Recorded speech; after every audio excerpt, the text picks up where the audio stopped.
Today's tip could simply change your game forever. And it's a really, really simple tip. Now, what I've been doing recently on the channel has been this player progression. And Neil is the first student where we did a bit of a playing lesson. And for those of you that watched that video, would have sort of noticed that it wasn't heavily on the tech. There was a few little tips and tricks in there, but I was just trying to liberate it. And this has happened in succession in recent lessons.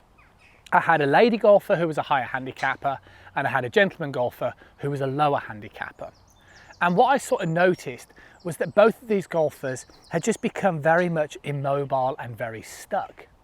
So the lady golfer, because she's our more sort of higher handicapper, will miss-hit golf shots, and she has her friends and a partner and all this giving loads of different tips and tricks, saying you should do this, then you should do this, then you should do this. Oh no, I told you, you should do this and this. So she was over the golf ball and she was pretty much immobile prior to every shot. No, not even a waggle of the golf club. I would say, for no word of a lie, 10 to 15 seconds, which when you're watching it, just seemed even longer. And then I had our more experienced golfer, our sort of almost low handicap golfer. And the difference with him is that he just had loads of tips and tricks in his own mind. So he didn't really know exactly what he was trying to do or achieve. So he was kind of immobilizing himself, but he was self-inflicted. So what I'm trying to do, especially when you play golf, is I'm trying to get you to just try and liberate yourself. Don't try and control the outcome and just have a go at doing it. What you don't want to do is you don't want to become fearful, big amateur problem, sort of guiding the club, trying to hit the ball straight instead of just swinging at it and just sort of trusting your ability as best as you possibly can. So the one tip which promoted the correct movement for both of these golfers, and it's something that we've talked about before, is just to move the ball position. I think one of the hardest things for amateur golfers is when you're faced with a static golf ball. So when you're faced with a static golf ball, you end up looking at it for quite some time. And all I suggested to both of these golfers was just to move the golf ball 2 to 3 inches forward in your stance. And the reason for this is it just encourages you to move more through the ball, okay, and move more through. Now, what does that mean? Because then some of you might be going, well, aren't we supposed to keep our head still and all the rest of it?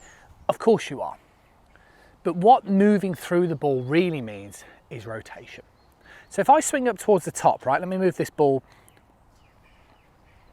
right on this line here, okay? So if I sort of swing up towards the top of my backswing position, if I sort of pull my arms down first, you can see the way my hands work very much on a wide arc. Now this time, if I keep my arms up in the air and I turn my chest, see the way that the hands come more over the ball. So by moving the ball further forward, so if I was to really dramatize this, it naturally encouraged both of these golfers to turn and to move, because it encourages you to hit more through the golf ball. And I would strongly suggest that you entertain trying this. And some of you might go, yep, great. And some of you might go, well, every time I move the ball forward, I top it or I miss-hit it. Absolutely, you may do, but persevere and keep trying, because it might just unlock something. Now, if you started to demonstrate this and you started to notice the fact that you were actually hitting the ball better when doing so, the next question you might be faced is, well, where should your ball position be?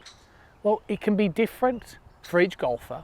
For example, my ball position pretty much lives inside of my left ankle line on all clubs. You guys might just start to notice, if you're playing it in the center of your stance, you might just start to move it slightly towards the lead side.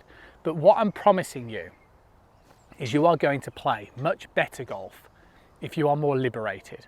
And you're more likely to be liberated if you treat it more like other side-on sports, where you feel like you're putting the ball further forward, so it's encouraging you to hit through the ball, not necessarily hit at the ball.